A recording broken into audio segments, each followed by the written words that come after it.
terms, looking at the poll numbers that you look at so closely and trying to sound the alarm that they're on the wrong track somehow. Right. And look, any president is susceptible to the argument from the outside, from advisors and friends, that your political problem is that your aides are not serving you well. And this president is more susceptible to that argument than most. And there's something to that in the sense of this White House being more kind of chaotically staffed than is usual. But I think if they want to understand their political problem, they got to look a little more closely in the mirror. Allison, in Alabama, 93% of the people who disapproved of Donald Trump's job performance voted for Doug Jones. In Virginia, 87% of the people who disapproved of Donald Trump's job performance voted for Ralph Northam. In the CNN poll this week, they gave the Democrats this extraordinary 18-point advantage in the generic ballot for 2018, which is one of the largest that I've ever seen in polling. Roughly 85% of the people who disapproved of Donald Trump said they were intended to vote Democratic in 2018. The problem they have politically is not the White House political office, is that you have a president with a disapproval rating that is consistently around 60%. And unless that changes, whatever else they do, they are going to be facing a very rocky 2018 election. But Amy, do you think this shines a light on continued turf battles within the White House as the president, I guess, has favorites, and then they lose favoritism, and he moves around? Oh, yeah, and one thing that's interesting is Hope Hicks. She's constantly being brought in because she is a favorite person of the president's. She's been a steady presence. Oh, yeah. She hasn't had the sort of day in the sun and then being ostracized. She's been right there. Steady, and she's young, and people thought, how is she going to really do this? She's, in her late 20s, and she's comms director, and it's a pretty hefty job, but there she is sitting in on these meetings.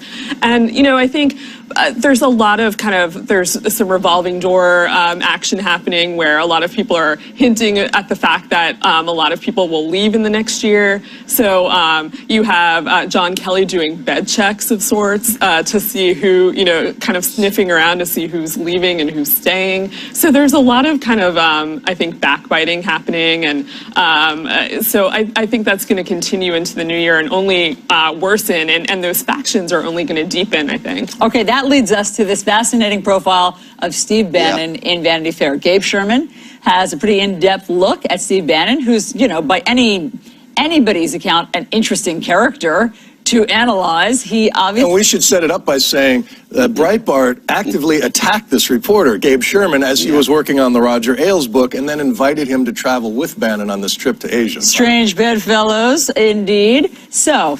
Bannon continues to talk. He's talking a lot. He still has the president's ear, we believe. But he's talking out of school. And here's what he says in this Gabe Sherman piece. Bannon has also remarked on the toll the office has taken on Trump, telling advisors his former boss has lost a step. He's like an 11-year-old child, Bannon joked to a friend in November. I don't know what that means, but that's interesting. That Bannon, I mean, why is Bannon... He's supposed to be a loyalist to the president, but he has begun sort of venting his spleen about what he thinks the administration is doing wrong. Well, first thing, he was fired, right? He was pushed out of the White House. So there is obviously some, kind of ruffled feathers over that. There's also a long history of people who essentially create themselves in the political arena by arguing that the president that they helped elect has abandoned the true flame. I mean, Newt Gingrich complained in the 1980s that Ronald Reagan was compromising with Democrats too much. I mean, there's that kind of long tradition of playing off of this. But look, I think Bannon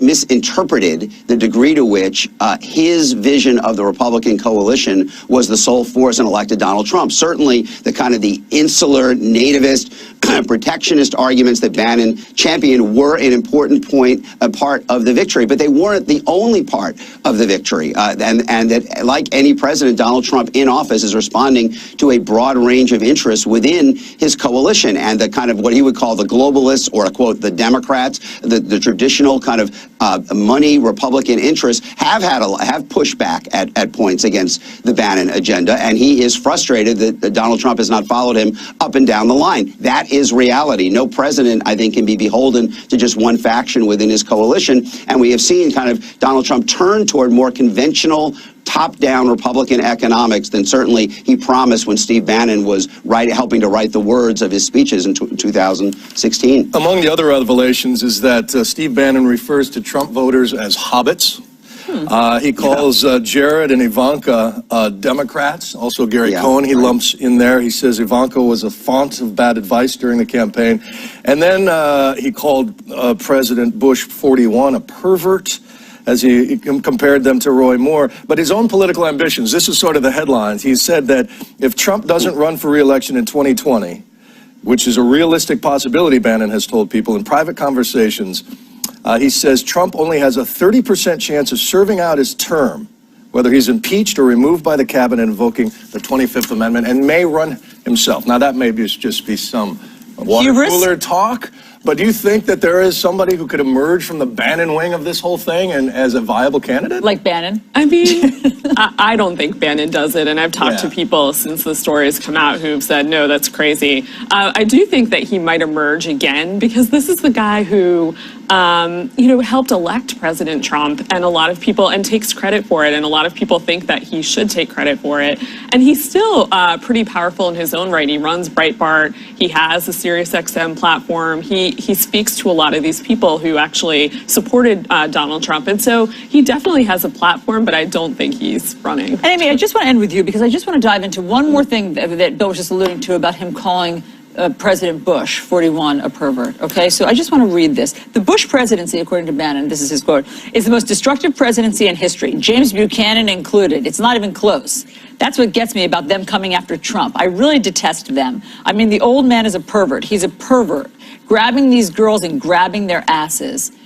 Has Steve Bannon forgotten about a detail from the campaign where there was something called the Access Hollywood tape? And Donald Trump said he'd like to grab women by something even more private body part. And 15 women have come forward. I mean, how dare he?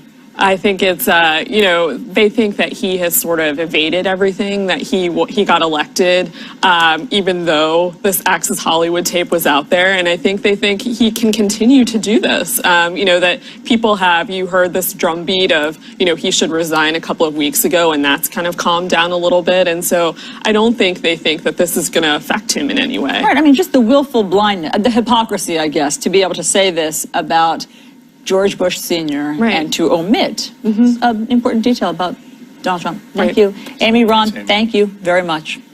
So we're learning more about the settlements in Congress that have cost taxpayers millions of dollars. What we've learned about the costs of sexual harassment and the circumstances. Cuomo and Allison Camerata. Good morning, everyone. Welcome to your new day. Chris is off. Bill Weir joins me. Good morning. Good morning. Happy Friday. Great to be back. Great to have you. So, President Trump set to fly to Mar-a-Lago in a few hours with a huge legislative win under his belt and a looming government shutdown averted for now. The president is expected to sign that GOP tax bill into law this morning, but the Russia investigation ticks forward as well. FBI Deputy Director Andrew McCabe testifying for 9 hours on Thursday about conversations he had with former FBI Director James Comey. The plot thickens there. Meanwhile, loyalty, a very big issue for Nikki Haley, America's UN ambassador. And she made good on her threat to take names after nearly 130 countries voted to condemn the U.S. for its recognition of Jerusalem as Israel's capital. Haley invited only the 64 countries who did not vote against the U.S. to a, quote, friendship party. Our coverage begins with Joe Johns, live at the White House with the very latest. Good morning, Joe. Good morning, Bill. They may have kicked the shutdown can down the road, but the president heads down to Mar-a-Lago with a big win under his belt, and he is very likely to sign the tax bill before he hits the road. Still hanging over the administration, however, the Russia investigation after the deputy director of the FBI spent 16 hours testifying on Capitol Hill. McCabe, are you concerned? FBI Deputy Director Andrew McCabe testifying behind closed doors that former FBI Director James Comey discussed conversations he had with President Trump, conversations that could corroborate Comey's claim that the president asked him for loyalty days before the president fired him. He asked specifically of loyalty in the context of asking me to stay. My common sense told me what's going on here is that he's looking to get something in exchange for granting my request to stay in the job. But the president has vehemently denied that account. I don't know how that got there, Because I didn't ask that question. I hardly know the man. I'm not going to say, I want you to pledge allegiance. Who would do that? Attendees at McCabe's hearing described the mood as tense. Republicans reportedly grilling McCabe about Comey's handling of the Clinton email controversy. Democrats calling the questioning a diversion. This hearing is part of an ongoing Republican attempt to divert attention from the real investigation into the collusion between the Trump campaign and the Russian government. Now, House Minority Leader Nancy Pelosi warning House Speaker Paul Ryan against letting the House shut down the investigation, saying in a letter Democrats are deeply concerned by what she calls the majority's efforts to curtail the House Intelligence Committee's Russia probe and its overall failure to address Russia's meddling in the 2016 election.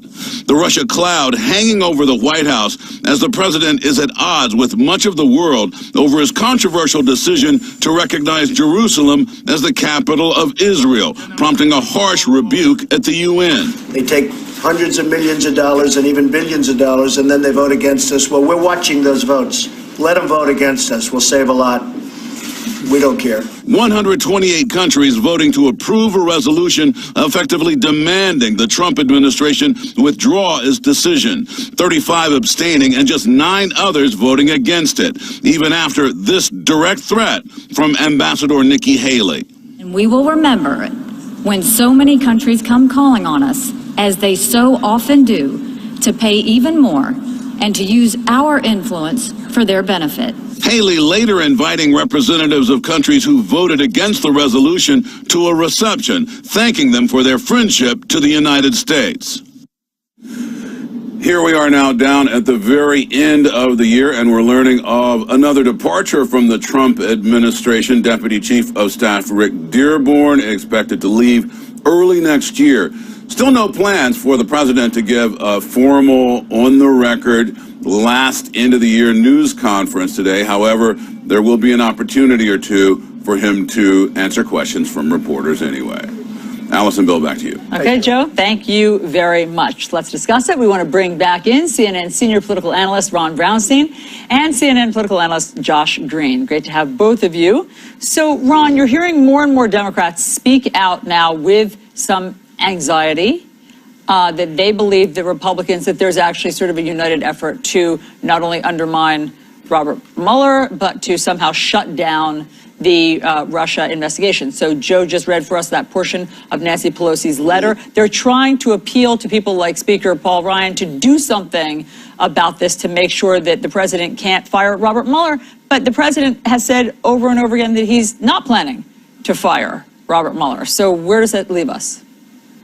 Well, I think, obviously, as you say, the president has said that he is not firing Robert Mueller, but there has been a growing kind of chorus in conservative media and even in portions of the House Republicans who have essentially, creating this argument that Mueller is inherently biased, the investigation is fatally infected with bias. And I think even more profoundly, as we saw in this hearing yesterday, the hearing with McCabe, trying to create this narrative that any Russian collusion or Russian involvement in the 2016 election is only part of a larger story that includes the argument the FBI was maneuvering and conspiring against Trump. And all of this, I think, is a preemptive action to try to create more of a buttress under the administration if, in fact, Mueller concludes that the president or others stepped over the line in obstruction of justice or in any other way. Those sources who watched, some folks told us who were there for the McCabe testimony, that he seems to corroborate James Comey's testimony that the president asked for this loyalty pledge. As Allison mentioned, Josh, you know, the White House has been sort of adamant that we're not going to fire him. But listen to the way Sarah Huckabee Sanders describes Mueller's investigation. I want to be very clear and make sure that I address Senator Warner's concern for the 1,000th time. We have no intentions of firing Bob Mueller. We're continuing to work closely and cooperate with him. We look forward to seeing this hoax wrap up very soon. This hoax wrap up, that is a rather passive-aggressive description of it. If they're not going to fire him, do you see a concerted effort to undermine him, Josh? Well, look, she said they have no intention to fire him, and that certainly opens up a broad avenue to turn around and fire him later on, if Republicans decide that circumstances warrant. But the obvious goal here, I think, is to impugn Mueller's credibility, to undermine the investigation, to turn this into every other political issue in the country and make it about a partisan divide, about Republicans versus Democrats, about stoking these tribal feelings so that if Trump or somebody in Trump's inner circle is indicted, or if Mueller comes forward with evidence of collusion, that they can wave it off and say, oh, look, this is just a partisan issue. It's not really true. Right. I mean, there you go. Ron, it's much more subtle than firing him. It's just tainting whatever the outcome is when he finally does release his conclusions. Here's where the public opinion polling is right now on this. In the latest CNN poll, 47% of Americans approve of the way that Robert Mueller is handling the Russia probe. 34% disapprove. Does that comport with what you would call President Trump's base, or what do you see in the numbers? Well, yeah, and to really underscore your point, and Josh, as I said, I really think this is more about impugning trying to delegitimize any verdict or any conclusion that Mueller and the special counsel's office reaches, and also, in essence, to say that the FBI itself was so biased against now President Trump that the decision to remove Comey was justified on those grounds. And kind of stoke the tribal loyalties in that way. But yes, most Republicans have recognized through this year that at a moment when you're dealing with a president starting with a disapproval rating around 60%, a double-digit generic lead in the generic ballot for Democrats in 2018, that firing Bob Mueller would be a catastrophic political mistake. Those voices in the Republican Party have gotten quieter lately, and those on the kind of the edge, both in the kind of the conservative commentariat and even now into the House, basically arguing against Mueller, have gotten louder. And what this poll does is just offer a reminder of the risk that will be involved if the president misinterprets that kind of chatter as indication that there will be broad public acceptance of such a move, because clearly I think it would be stirring an enormous backlash both within the kind of the elected officials and within the public more broadly. Let's shift to the United Nations. Nikki Haley said, we are taking names. You're either with us or you're against us when it comes to this vote condemning the recognition of Jerusalem as the capital of Israel, and a promise to move the embassy there as well. Of the votes, I think we have the vote numbers, and we can show the countries that sided with the United States. Big ones like Guatemala, Micronesia, Palau, Togo, in there with Israel and the United States, whereas a vast majority, 128 to 9, in the vote went against that. Maybe they're not voting against the United States per se. They think this is going to set back the peace process in the Middle East, but it's telling when Britain, France, Germany, Italy, Japan, some of our closest allies in Europe go the other way. She had a friendship reception for those who did show fealty there as well. I know, Josh, this isn't generally, Jerusalem is not your beat, but what does it speak about your foreign policy these days with Rex Tillerson, all of the pieces when it comes to our relationships around the world? Why should people care what's happening at the UN?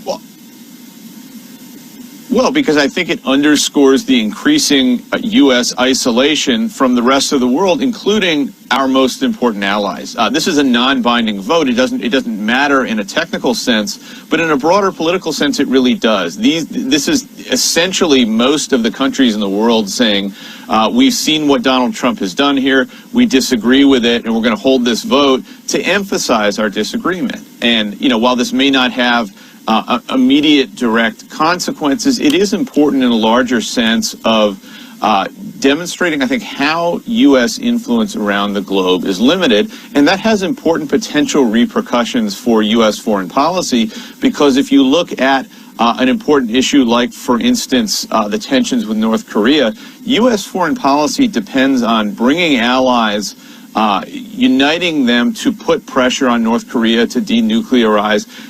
Those types of campaigns are going to be more difficult to do after this Jerusalem vote and after votes like this one than they were previously. Ron, I just see it from such a different angle because I speak to, Trump voters and supporters all the time. What they would say is, this is what he promised to do in the campaign. He was going to reel in the UN. He was going to tell them who's the boss. He's going to stop bankrolling them. He was going to stop just, giving over U.S. money when they so publicly didn't support some of the U.S.'s agenda. And here he is doing this, that we're not going to pay for you when you come calling anymore. It's so satisfying on that level to them.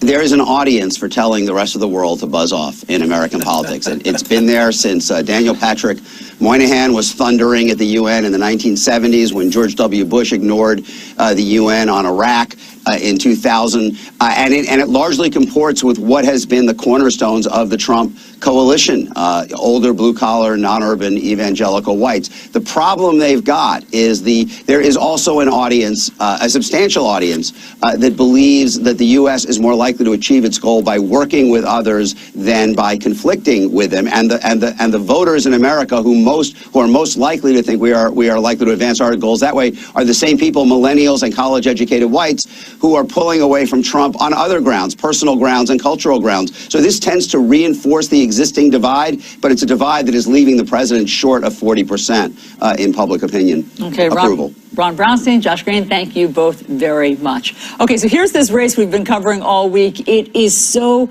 crazy. President Trump paid a holiday visit to wounded troops today over at the Walter Reed Medical Center in Maryland. He called the service members there some of the bravest people in the world. Vice President Pence also visited troops for the holidays, a surprise trip to Afghanistan. He met with the Afghan president and rallied the U.S. troops. Here's part of what he said in a speech at the Bagram Air Base. Before I left the Oval Office yesterday, I asked the president if he had a message for our troops here in Afghanistan. And he looked at me without hesitation from behind the Resolute desk and he said, "Tell him I love him." The vice president's speech in Afghanistan was full of praise for the president, and it comes just a day after another such display over at the White House. Randy Kay has more on this dynamic between the two men. You know, he's a man known for a large personality, a colorful style, and lots of charisma. And so I guess he was just looking for some balance on the ticket. That was Vice President Mike Pence during the campaign, boosting up his boss while playing the role of self-deprecating sidekick. All these months later, Pence is still what some have called a permanent pat on the back. I will look back and say it was President Donald Trump who led a tremendous renewal of the American spirit. There are a lot of good jobs and way to goes, but there's also a lot of shoulder talk. President Trump's got broad shoulders and a big heart. Donald Trump showed you can have broad shoulders and a big heart. Of the broad-shouldered leadership of Donald Trump. CNN's Dana Bash asked Pence to explain. What do you mean by that?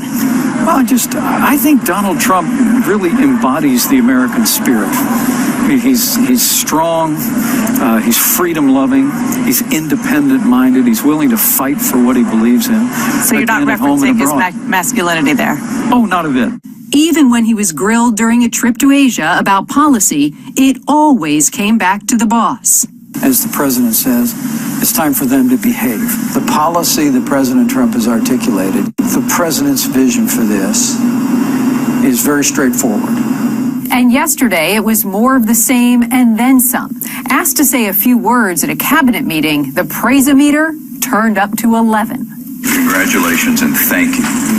Thank you for seeing through the course of this year an agenda that truly is restoring this country.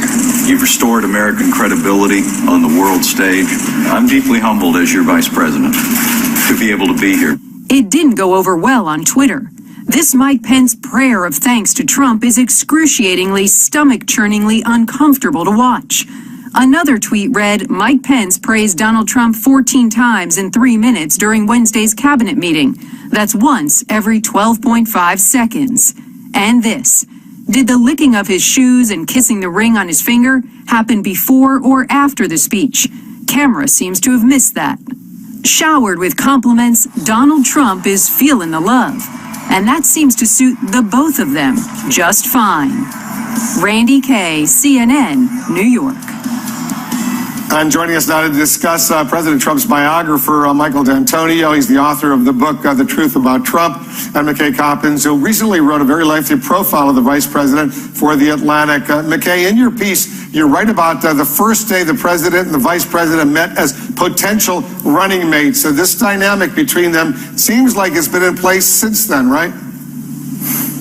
Yeah, that's right. They played golf together over a 4th of July weekend in 2016. And it's funny, I actually talked to Kellyanne Conway, who said that while Pence was on his way over to that game, he called her and asked for advice. And she said she knew that they would get along because Mike Pence is somebody whose faith allows him to subvert his ego to the greater good. Those were her words. So he ended up, he spent that game, kind of kissing the ring. He told Trump that it would be the privilege of a lifetime to serve him, that he would definitely win. And afterward, Pence actually made a point of going to the press and talking about how great Trump's golf game was. He was kind of putting on the performance and showing Trump that he could be the obedient, loyal, deferential deputy that I think Trump was looking for. But Michael, people who know the president say that's the way he operates, that he needs a lot of praise, a lot of affirmation, right? It most definitely is. I think that Mike Pence has either an instinct or has been coached very well, because this is a president who loves cheerleaders, and he especially loves those who are cheering for him. When I dealt with then businessman Donald Trump, his big complaint, his initial big complaint about Barack Obama was that he had stopped being a good cheerleader. So if you're around Donald Trump and you want to get along with him, complimenting him is always a good idea, and stealing any bit of the spotlight is a very bad idea, and the vice president seems to know that. McKay, in your article, you also write that the vice president believes in something called servant leadership. Explain what that is and how it pertains here.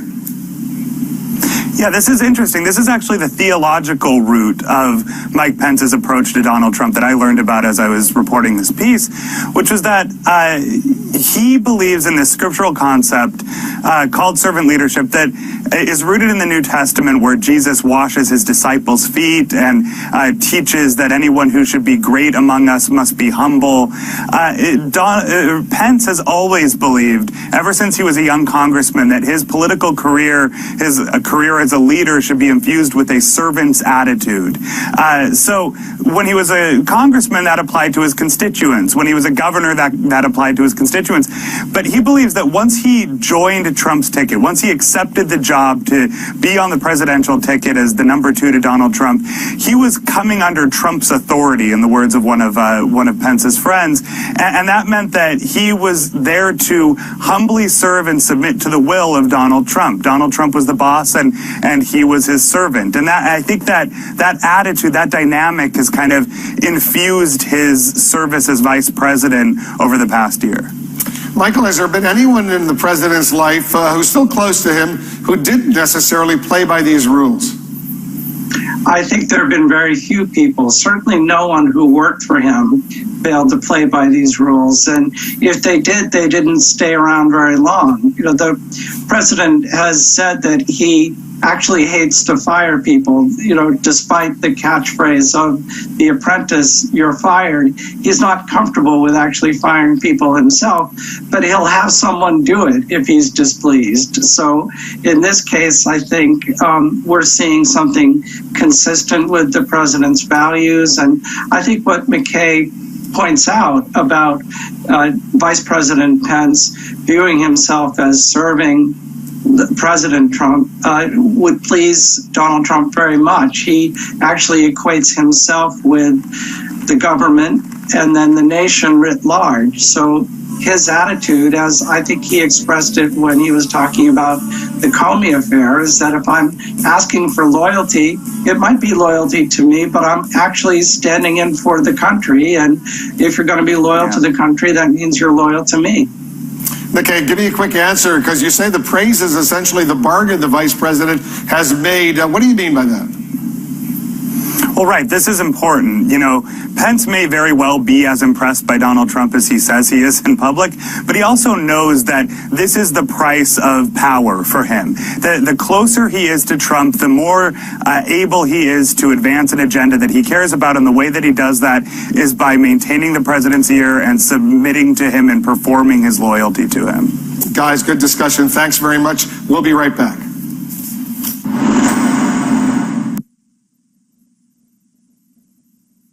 President Trump asked former FBI Director James Comey to pledge loyalty. That's something Comey says happened, and the president denied. Sources tell CNN's Manu Raju McCabe testified before the House Intelligence Committee that Comey told him about the conversations that he had with the president after those conversations occurred. Let's go to the White House right now. CNN's Jeff Zeleny is standing by. Jeff, this reporting on McCabe and Comey, is there, first of all, any reaction from the White House tonight? Wolf, good evening. There is no reaction on this new reporting from the White House tonight. I've reached out to several officials here at the White House to ask them directly about this loyalty pledge, of course, and the fact that it seems to be backing this, the original story up, and we've not gotten a response. Now, at the time, though, Wolf, the White House defended that private meeting, saying the president asked for pledges of loyalty, expects pledges of loyalty from a lot of people who work for him. But of course, Wolf, this is so much different because of course, this was the FBI director. But again, on this new reporting, there's no reaction yet tonight from the White House. Well, if there is, you'll let us know. And there's also some new CNN polling, Jeff, about both the president's and Robert Mueller's handling of the Russia investigation. Tell us about that. Well, if it is, and it offers an interesting look at how the different figures here are viewed by the American public in terms of the handling of this Russia investigation. Let's take a look at these numbers just out this evening here. Now, in terms of how Bob Mueller is viewed, the special counsel here is viewed, his approval rating, if you will, Americans, 47% of Americans believe that he is handling it okay. They approve of it. Now, 19% unsure, 34% disapprove. But look at the president's handling of the Russia investigation. A different story here entirely. A majority, 56%, disapprove. Now, a third of Americans, 32%, approve of his handling of this. So, Wolf, this just offers a snapshot here into how the public is watching this and viewing this. But Special Counsel Bob Mueller, even though he's being criticized by some conservatives, some Republicans, most Americans believe he's doing a fine job. I understand you're also learning more about when the president will sign the tax bill. What can you tell us?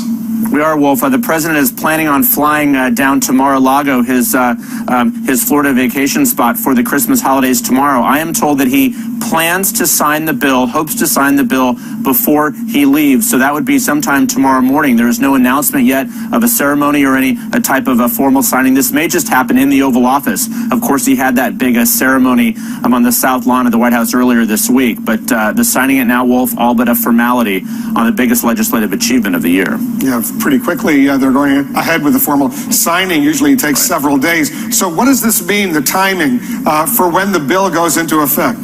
Well, the timing here is pretty quick. It's going to, most pieces of it will go into effect January 1st. That's in some 11 days here. And this is going to create, a lot of concern and questions for people, how it affects their individual tax returns. But it's going to take effect early January, and you'll be seeing a difference in your paycheck. Some people will, at least, early in the new year, Wolf. That's what some are suggesting, maybe as early as February or Indeed. March. Paychecks will be a little bit lower for a lot of folks out there. Jeff Zeleny reporting from the White House. Thanks very much. Sure. Meanwhile, the United Nations condemns the United States today over the decision to move its embassy in Israel from Tel Aviv to Jerusalem. In response, the U.S. ambassador to the UN, Nikki Haley, today threatened UN funding, a threat President Trump hinted at yesterday. We have new details. Stay with us. Potential bombshell in FBI Deputy Director Andrew McCabe's testimony before the House Intelligence Committee. 14 hours of grilling in all. And now multiple sources from both parties, by the way, say he told lawmakers that fired FBI Director James Comey spoke with him at the time about conversations he, Mr. Comey, had with the President of the United States. Mr. Comey's testimony under oath backs up Director Comey's claim that the president asked for his loyalty. In a moment, we'll speak with a key member of the House Intelligence Committee, Democrat Jim Himes. But first, here's the relevant portions of James Comey's testimony testimony when he talked about meeting the president over dinner multiple times and how he says the request for loyalty came up. Well, my impression, and again, it's my impression, I could always be wrong, but my common sense told me that what was going on is either he had concluded or someone had told him that you've already asked Comey to stay and you didn't get anything for it. And that the dinner was an effort to build a relationship, in fact, he asked specifically, of loyalty in the context of asking me to stay. And as I said, what was odd about that is we'd already talked twice about it by that point, and he'd said, I very much hope you'll stay. I hope you'll stay. In fact, I just remembered sitting here, a third one, when you've seen the picture of me walking across the Blue Room, and what the president whispered in my ear was, I really look forward to working with you. So after those encounters... And that was just a few days before you were fired. Yeah, that was on the Sunday after the inauguration. The next Friday, I have dinner, and the president begins by wanting to talk about my job. And so I'm sitting there thinking, wait a minute, 3 times you've already asked me to stay or talked about me staying. My common sense, again, I could be wrong, but my common sense told me what's going on here is he's looking to get something in exchange for granting my request to stay in the job. Again, we all understand. I was the governor, I had people work for me, but this constant request, and again, quoting you, him saying that he, despite you explaining your independence, he kept coming back to, I need loyalty, I expect loyalty. Had you ever had any of those kind of requests before from anyone else you worked for in the government? No. And what made me uneasy was, I'm, at that point, the director of the FBI. The reason that Congress created a 10-year term is so that the director is not feeling as if they're serving with political loyalty owed to any particular person. The statue of justice has a blindfold on because you're not supposed to be peeking out to see whether your patron is pleased or not with what you're doing. It should be about the facts and the law. That's why I became FBI director, to be in that kind of position. So that's why I was so uneasy. Well, let me move on. My time's running out. February 14th, again, it seems a bit strange. You were in a meeting, and your direct superior, the Attorney General, was in that meeting as well. Yet the president asked everyone to leave, including the Attorney General to leave, before he brought up the matter of General Flynn. What was your impression of that type of action? Had you ever seen anything like that before? No. My impression was something big is about to happen. I need to remember every single word that is spoken. And again, I could be wrong, but I'm 56 years old. I've been seen a few things. My sense was the Attorney General knew he shouldn't be leaving, which is why he was lingering. And I don't know Mr. Kushner well, but I think he picked up on the same thing. And so I knew something was about to happen that I needed to pay very close attention to. James Comey back in June up on Capitol Hill. With us now, House Intelligence Committee member Jim Himes, Democrat of Connecticut. Congressman, thanks for joining us. Thanks, Wolf. I know you can't discuss the specifics of what the Deputy FBI Director, Andrew McCabe, told your committee. It was all behind closed doors. But give us the bottom line. Do you have a greater sense in what Comey said as a result of what you heard? Yeah, no, I think it's a really important question, Wolf, because I mean, I can't disagree more with what Jason Miller said a little while ago on this program, which we're hearing too much, which is that the FBI and law enforcement and the DOJ were made political. In yesterday's testimony, in every document that I've reviewed, in other testimony that I've seen behind closed doors, there is zero evidence that the FBI or the DOJ have been acting on partisan grounds. The president criticizing the FBI is throwing mud on a storied institution. So again, without getting into what happened yesterday, because this has been too leaky a committee, I have yet to see anything which contradicts the testimony that Jim Comey gave, the written contemporaneous work that he did around those meetings. I've seen nothing to suggest that Jim Comey was being anything other than honest in the testimony that you just saw. What about Andrew McCabe, the Deputy FBI Director? Is he credible? You hear the Republicans complaining about the fact his wife ran for a state elected office and she received hundreds of thousands of dollars from the Democratic governor, Terry McAuliffe. Yeah, look, I say shame on them. Shame on Sean Hannity. Shame on my colleagues who are implying that Andrew McCabe is not exactly what he is, which is a terrific public servant who has risked his life over a long period of time. Look, you can't judge somebody's credibility in a matter of hours, but there was nothing in his testimony, nothing in his demeanor that suggests that he is anything other than a very dedicated public servant. Wolf, FBI agents, like CIA agents, like United States Marines, like members of Congress, have political and partisan opinions. And we've heard that. We've seen that. What happened when a couple of FBI investigators were shown to have exchanged partisan opinions? Mueller fired them immediately, which is exactly what should happen. So yes, of course they have political opinions. Everybody does. But there is not one iota of evidence that this investigation has been, or that the FBI or the DOJ have been tarnished by partisan bias. What they're alleging of the Republicans is going back to the Hillary Clinton email investigation, that there was a partisan amount of support for Hillary Clinton, that Comey, McCabe, and others sort of watered down the entire investigation to help Hillary Clinton. That's what the Republicans are alleging. Well, it's interesting. If you look at the whole, admittedly, very unusual steps that Jim Comey took in first announcing that there was an investigation, saying the investigation was over, and then subsequently, right before the election, saying the investigation is back. At any given point in time, the Clinton people were outraged, then the Republicans were outraged, and then the Clinton people were outraged.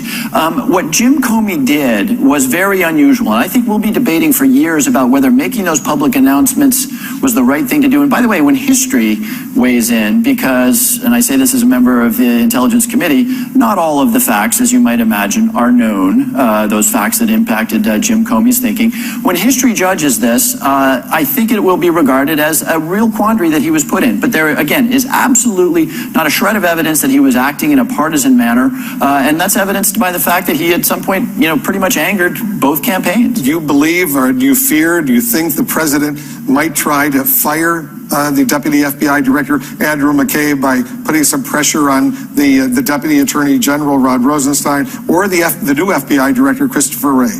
I really do. I mean, of course, right? We've seen the president's tweets in which he has slandered Mr. McCabe, who, as far as I can tell, is a guy who could have been in the private sector making a ton of money, but instead chose to put his life at risk to protect all of us. He is the president of the United States, has slandered this individual, and I say this again, probably with more knowledge than most Americans, with absolutely zero evidence. Yes, his wife, I guess, decided to run for public office. Are we going to make a rule that if your spouse decides to run for public office, you're therefore not able to do your job? It's sort of an absurd notion. What could Congress do, if anything, if Andrew McCabe is fired?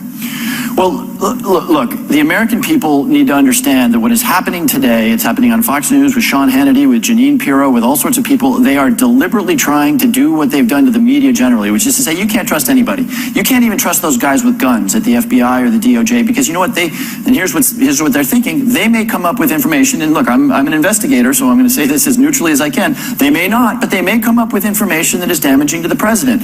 And this is all a campaign to make sure that if and when that information emerges, that the institutions who would out that information, the FBI and the DOJ, have been sufficiently slandered, sufficiently called into question, that Americans just throw up their hands and say, I don't know what is true. And that is profoundly dangerous to this republic. Congressman Himes, thanks very much for coming in. Thank you, Wolf. Appreciate it. We're going to get reaction from the White House. That's coming up next. Jeannie Mose. He may be the vice president, but he is the applauder in chief in the history of our country. Leading the cheering section, practically mouthing along with the president. Are making America great again. You haven't heard that, have you? At the last cabinet meeting, Vice President Pence outdid himself. Congratulations and thank you.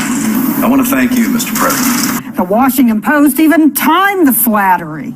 Pence praises Trump once every 12 seconds for 3 minutes straight. Then he went outside and did it all over again. Thank you for your leadership. And thanks to the leadership of this Commander-in-Chief. Already said that once. Thank you for your leadership.